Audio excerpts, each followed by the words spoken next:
세번역 사도신경으로 신앙 고백하겠습니다. 저는 전능하신 아버지 하나님 천지의 창조주를 믿습니다. 저는 그분의 유일하신 아들 우리 주 예수 그리스도를 믿습니다. 그분은 성령으로 잉태되어 동정녀 마리아에게서 나시고 본디오 빌라도에게 고난을 받아 십자가에 못 박혀 죽으시고 장사된 지 사흘 만에 죽은 자 가운데서 다시 살아나셨으며 하늘에 오르시어 전능하신 아버지 하나님 우편에 앉아 계시다가 거기로부터 살아있는 자와 죽은 자를 심판하러 오십니다.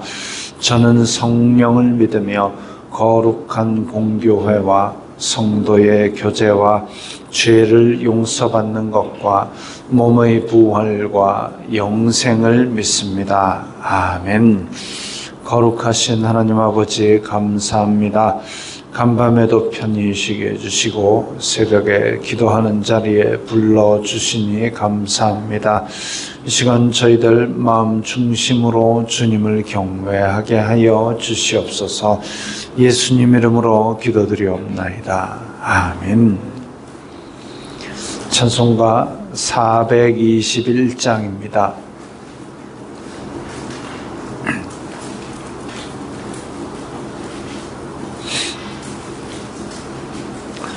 찬송가 421장입니다.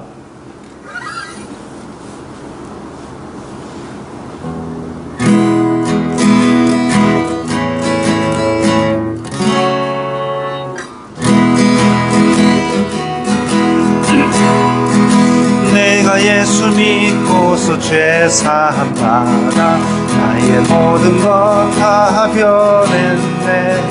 지금 내가 가는 길 천국 길이요 주의 피로 내 죄가 씻겼네.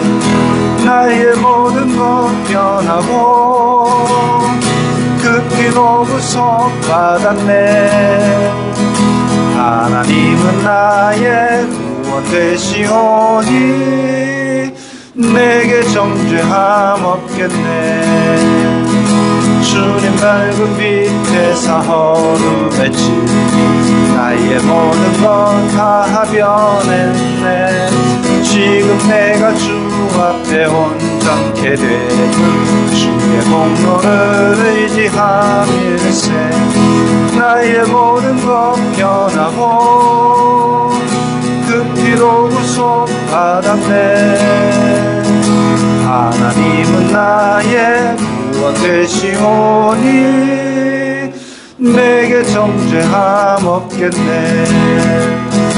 내게 성령 임하고 그르신 사랑 나의 맘에 가득 채우며 모든 공포 내게서 물리치시니 내가 항상 주 안에 있겠네.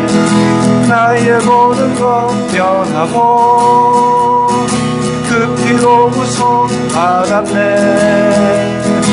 하나님은 나의 구원 되시오니 내게 정죄함 없겠네.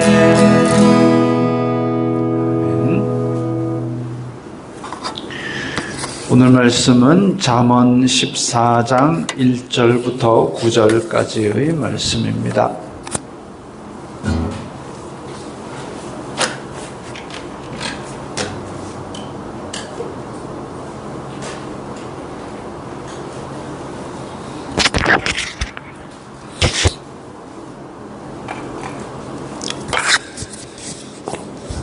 잠언 14장 1절부터 9절까지의 말씀 함께 읽겠습니다. 지혜로운 여인은 자기 집을 세우되 미련한 여인은 자기 손으로 그것을 허느니라. 정직하게 행하는 자는 여호와를 경외하여도 패역하게 행하는 자는 여호와를 경멸하느니라. 미련한 자는 교만하여 입으로 매를 자청하고 지혜로운 자의 입술은 자기를 보전하느니라. 소가 없으면 구유는 깨끗하려니와 소의 힘으로 얻는 것이 많으니라. 신실한 증인은 거짓말을 아니하여도 거짓 증인은 거짓말을 뱉느니라. 거만한 자는 지혜를 구하여도 얻지 못하거니와 명철한 자는 지식 얻기가 쉬우니라.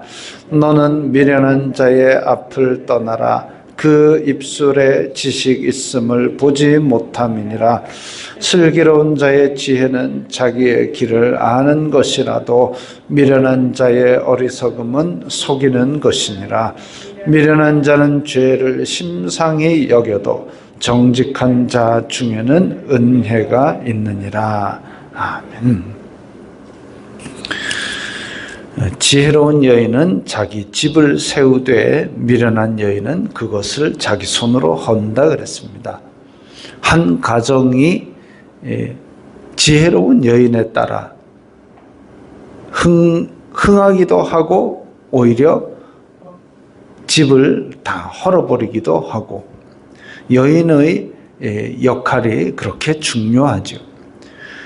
어찌 보면 구약 시대의 그 나라들의 시대상은, 사회상은 여자를 수에도 안 치는 그런 사회상, 시대상을 가지고 있었지만, 그런 고대 사회에서도 분명한 하나님의 말씀이 주는 지혜는, 지혜로운 여인은 집을 세우는데 가장 필수적인 요소다라고 선언하고 있습니다. 또한 유대인들의 가정교육이 어머니로부터 이어지기 때문에, 그래서 지혜로운 여인은 그만큼 가정 내에서, 유대인의 사회에서 중요한 역할을 담당하고 있었습니다.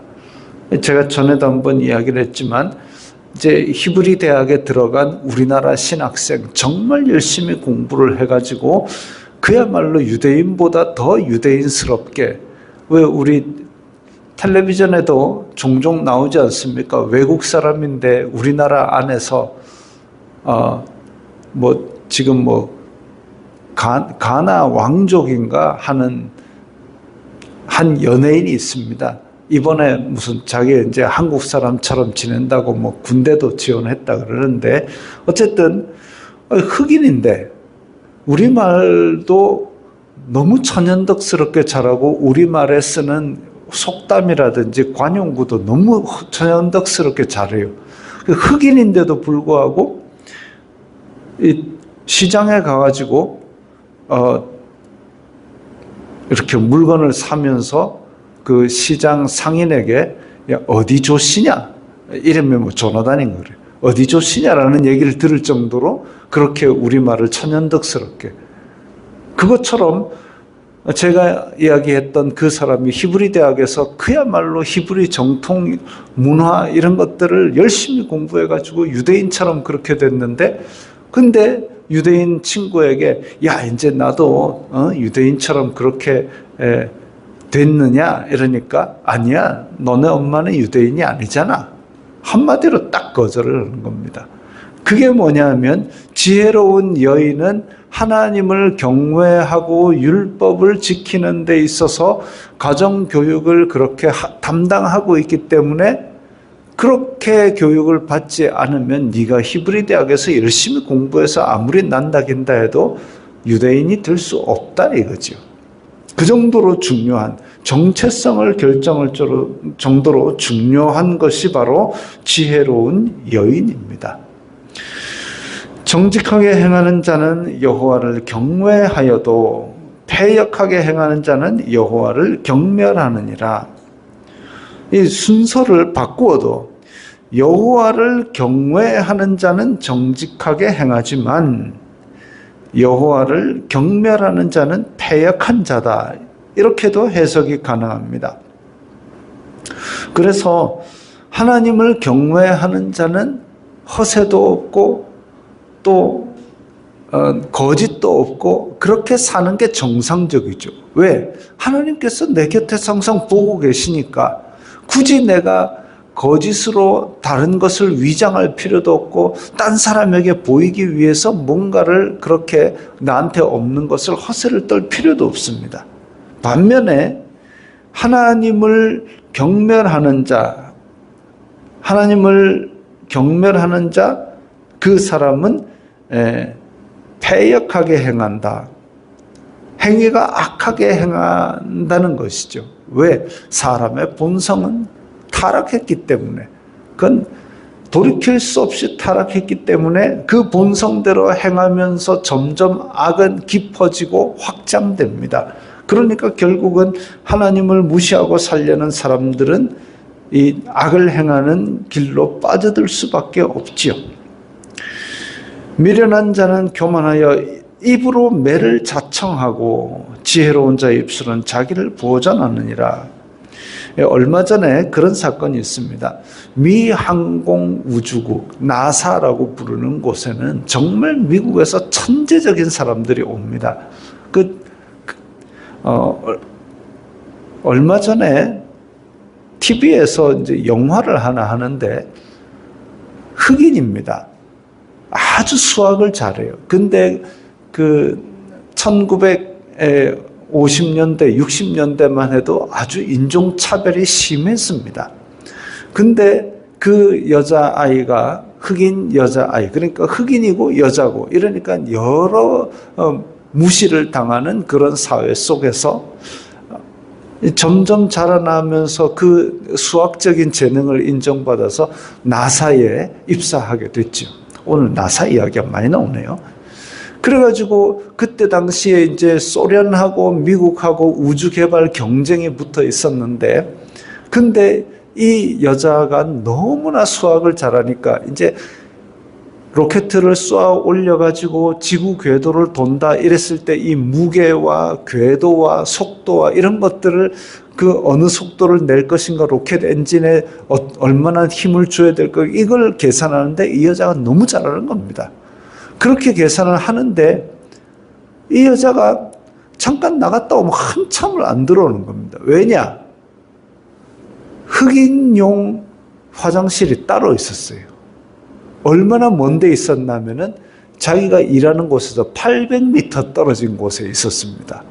그러니까 화장실 한번 간다면 800m를 갔다가 거기에서 또 돌아오기까지 시간이 많이 걸리는 거예요. 그러니까 이 나사에서 일하는 그 부서장이, 야, 너는 왜 나갔다 오면 한 시간씩 안 들어오냐? 그러니까 우리 화장실은 이 건물에 없어요. 어디 있느냐? 저 800m 떨어진 곳에 있다고. 그래가지고 이 부서의 장이 그 안에 있는 백인 전용 이런 팻말들을 다 때려 부숩니다. 그런 일을 하게 되죠. 아주 천재적인 사람들 중에 천재가 모인 곳이 그 나사였고, 거기서 800m 화장실을 왔다 갔다 하면서도 계산을 기똥차게 해내가지고 새로운 방정식을 만들어내고, 거기서 결국은 이제 달에 로켓을 쏘아 올리는 일까지 하게 된다라는 게 그 영화의 내용이었습니다. 실화를 배경으로 만들어진 영화죠. 그때는 다 손으로 계산을 했습니다. 우리나라에 그때 천재 소년 김응용이라는, 지금은 이제 국내의 어느 대학의 교수로 있다 하는데, 그 사람도 나사에 가가지고 계산만 열심히 했답니다. 그래서 그렇게 손으로 다 계산을 했었는데, 그때 당시에 또 IBM이라는 컴퓨터가 나사에 처음으로 들어왔습니다. 거기에서도 또 어떤 흑인 여자가 차별을 받았지만, 야, 이거 다음 세대에 이거 필요하다 해가지고 같이 일하던 흑인 여자들과 함께 IBM 컴퓨터를 작동하는 법을 서로 공부하는 그 내용이 나옵니다. 자, 미련한 자는 교만하여 입으로 매를 자청하고 지혜로운 자의 입술은 자기를 보전하느니라. 비록 차별받는 흑인으로 있었지만 지혜로운 자의 입술로 말미암아 자기를 보전하는 데까지 이르렀죠. 그럼 반면에 미련한 자, 그런 천재적인 사람들이 모여서 컴퓨터만큼 계산을 잘 해내는 그런 곳에 어떤 여자가 입사를 또 했습니다. 이 여자가 백인인지 흑인인지 모르겠어요. 이거는 얼마 전에 있었던 일입니다. 그래가지고 트위터, 지금은 X라고 부르는, 이제 인터넷에다 글을 올립니다. 야, 너희들 다 닥쳐라! 그러니까 어떤 사람이 거기다 댓글을 답니다. 너 입 조심해라. 그러니까 그 여자가 다시 그 밑에다 납니다. 닥쳐라, 나는 나사에 입사했다. 아까 얘기했던 천재들 중에 천재들만 모인다는 거기에 입사했다고 지금 콧대가 하늘같이 올라가지고 그 여자의 이름이 이제 나오미라는 여자입니다. 나오미. 나는 나사에 입사했다. 까불지 마라. 다 닥쳐라. 그러니까 그 댓글 쓴 사람이 호머 히켐이라는 사람인데 나는 나사를 감사하는 국가기관에 근무하는 사람이다. 조용히 해라. 하고 나서 얼마 후에 그 여자 잘렸습니다. 이 히켐이 자른 게 아니라 나사에서 이렇게 하는 것을 도저히 보아 넘길 수 없다 하고 잘랐습니다. 결국은 히켐은 나오미에게 야, 이거는 내가 한 것이 내가 너 자르라 한 건 아닌데 이게 사회적인 문제가 되어서 아마 그렇게 했던 모양이다. 내가 너의 경력을 높이 사서 네가 생각하는 우주 관련 회사에 취업할 수 있도록 도움을 주겠다라고 그렇게 일은 마무리되었지만 이 나오미라는 여자가 순간 자기의 허영과 교만으로 인해서 매를 벌었죠. 미련한 자는 교만하여 매를 자청한 겁니다. 그러면 아까 얘기했던 나사 감사기관의 호머 히켐이라는 사람이 어떤 사람이냐면 영화 중에 1999년에 옥토버 스카이라는 영화가 나온 게 있습니다.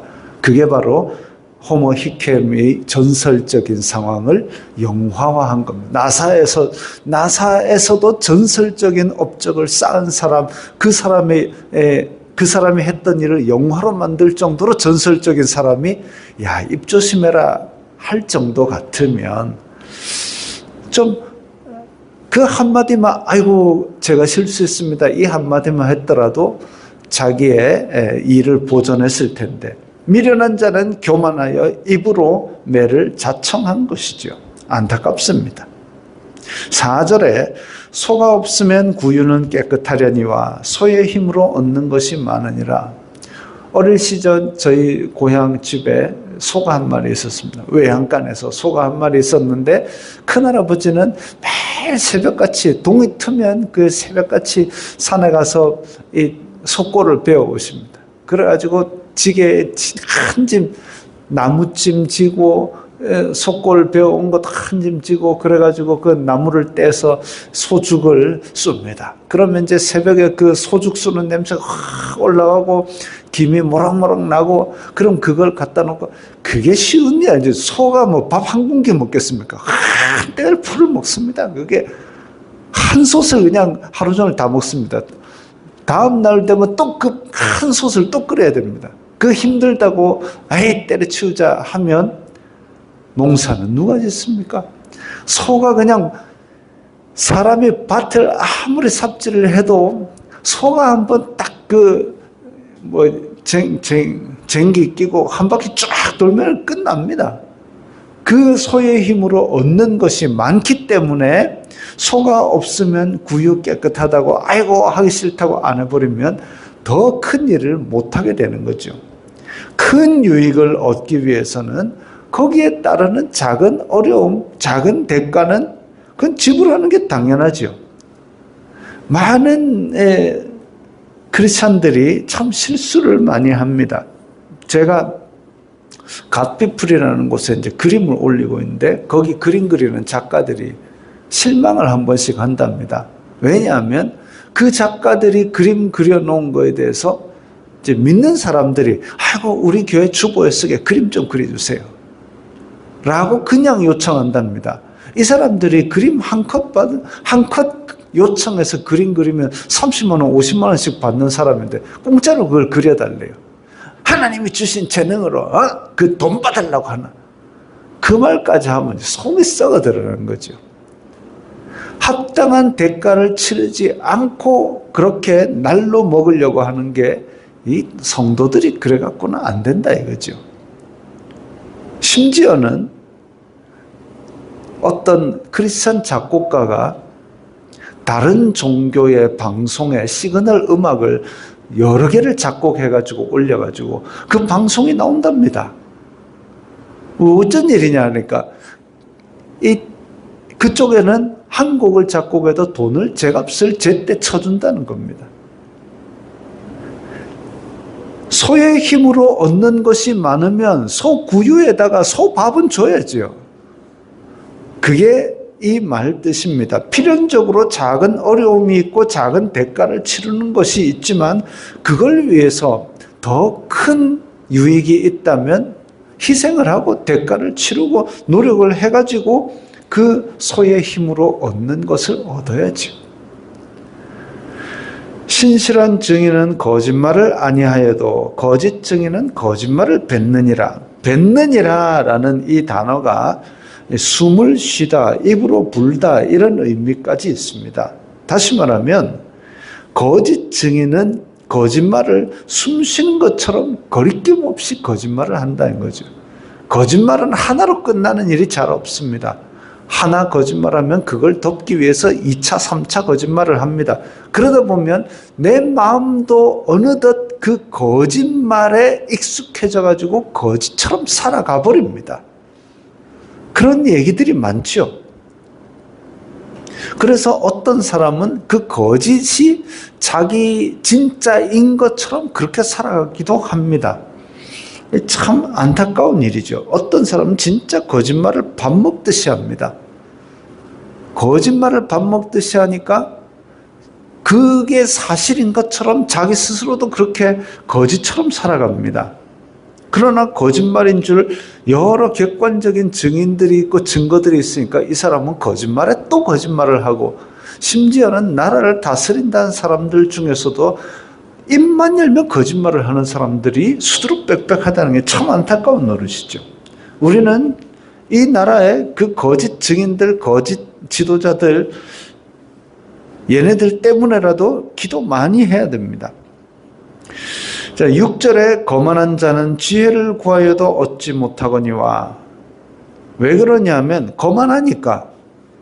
지혜라는 것은 듣고 나보다 남을, 빌립보서 2장 3절에 나보다 남을 낮게 여기는 것, 그게 겸손입니다. 그래야 뭔가를 듣고 내가 바로 잡을 텐데 남들이 나보다 다 밑에 있다고 생각하니까 아까 그 나오미처럼 아이고 전부 다 입 닥쳐라, 나는 대단한 나사에 취직했다, 그렇게 생각을 하니까 배우질 않는 거죠. 그 거만한 것은 지혜를 구하여도 얻지 못합니다. 반대로 명철한 자는 지식 얻기가 쉬우니라. 명철은 곧 겸손이죠. 겸손한 자는 지식 얻기가 쉽습니다. 왜? 나보다 남이 낫다라고 생각하니까 항상 그것을 잘 듣고 바르게 판단하고 싶어하는 거죠. 미련한 자의 앞을 떠나라. 그 입술에 지식이 있음을 보지 못함이라. 우리 동양의 고사 중에 근묵자는 흙이다, 이런 얘기가 있습니다. 먹을 가까이 하는 사람은 검어진다 이거죠. 그럼 지혜로운 자와 가까이 하게 되면, 아니면 지혜의 말씀을 자꾸 듣고 읽고 묵상하면 그 사람은 지혜로워집니다. 근데 반대로 세상의 쾌락과 세상의 허영을 자꾸 가까이 하게 되면 결국은 그 세상의 허영, 내가 세상적으로 이렇게 삐까뻔쩍하다, 이건 내세우는 곳에 맛을 들이게 되면 정신 못 차리는 겁니다. 슬기로운 자의 지혜는 자기의 길을 아는 것이라도 미련한 자의 어리석음은 속이는 것이다. 슬기로운 자는 자기의 현재 위치를 알고 자기가 어떤 사람인지 어떤 상태인지를 압니다. 그런데 미련한 자는 속인다. 남을 속이겠죠. 자기 이익을 위해서 남을 속이겠죠. 근데 그건 결국 어리석음입니다. 또 자기도 속입니다. 나는 이 정도 위치다인데 아니야, 나는 진짜 대단한 사람이야 라고 자기를 속이게 됩니다. 남에게 보이기 위해서, 내 자존심을 세우기 위해서. 남에게 보이는 게 뭔 의미가 있습니까? 뭔 이익이 있습니까? 그래도 허세를 떨고 싶은 거죠. 자기 자존심 세우는 것이 뭔 이익이 있습니까? 아무 의미도 없습니다. 아무 실이익도 없습니다. 그러다 보니까 결국은 남을 속여가지고 대단한 것처럼 보이지만 실속은 아무것도 없는 거죠. 잠언에서 나오는 얘기가 그거 있습니다. 가난해도 자기 삼시세끼 잘 먹고 사는 사람이 있고 부자처럼 보여도 집에 쌀 한 톨 없는 경우도 있다. 부자처럼 보이는 게 뭐 중요합니까? 집에 삼시세끼 밥 먹는 게 더 중요하지. 그런 거죠. 해운대에 보면 막 이 5억짜리, 4억짜리 차가 왕 하고 돌아다니는 게 많이 있습니다. 5억짜리 차를 왕 하고 돌아다니지만 집에 컵라면으로 끼니를 때우고 산다면 뭔 의미가 있겠습니까? 자전거 타고 다녀도 삼시세끼 고기 먹는 게 있으면 그게 훨 낫지 않겠습니까? 그게 실속이죠. 미련한 자는 죄를 심상히 여겨도 정직한 자 중에는 은혜가 있느니라. 미련한 자는 죄를 심상히 여겨도, 이것도 반대로 순서를 바꾸어서 해석해도 됩니다. 죄를 가볍게 여기고 죄 짓기를 아무렇지도 않게 생각하는 사람, 그건 미련한 자다 이거죠. 미련한 자. 정직한 자 중에는 은혜가 있느니라. 은혜를 입는 사람들은 바르게 살고 정직하게 산다 그랬습니다. 이런 것들이 단지 세상적인 지혜인 것만이 아니라 그리스도인들이 오늘날을 살아가는 방법이죠. 아까 우리 찬송가에서 나의 모든 것 변하고, 예수님의 피로 구속받았다면, 그 새로운 피조물로 창조되었다면 나의 성품과 나의 욕망과 나의 목표도 바뀌어야 됩니다. 날마다 바뀌어야 됩니다. 왜? 날마다 우리는 타락한 본성이 자꾸 사망의 육신으로 이끌어 가려고 하기 때문에 그걸 날마다 무릎 꿇게 만들고 날마다 내 소욕을 죽여야만이 우리의 길이 바르고 정직한 길로, 지혜로운 길로 가기 때문입니다. 이런 것들이 성도의 살아가는 지혜의 방향입니다. 정직하고 실속 있고 겸손한 그 삶 가운데서 우리의 입으로, 우리의 일상으로 하나님께 영광 돌리게 되기를 바랍니다. 기도하겠습니다. 거룩하신 아버지 하나님 감사합니다. 저희들에게 하나님께서 주신 지혜의 말씀을 따라서 오늘 하루도 경계하며 우리의 입술에 파수꾼을 세워주시사 우리가 지혜로운 사람으로, 겸손한 사람으로 주님께 일상의 영광을 돌리게 하여 주시옵소서. 예수님 이름으로 기도드리옵나이다. 아멘.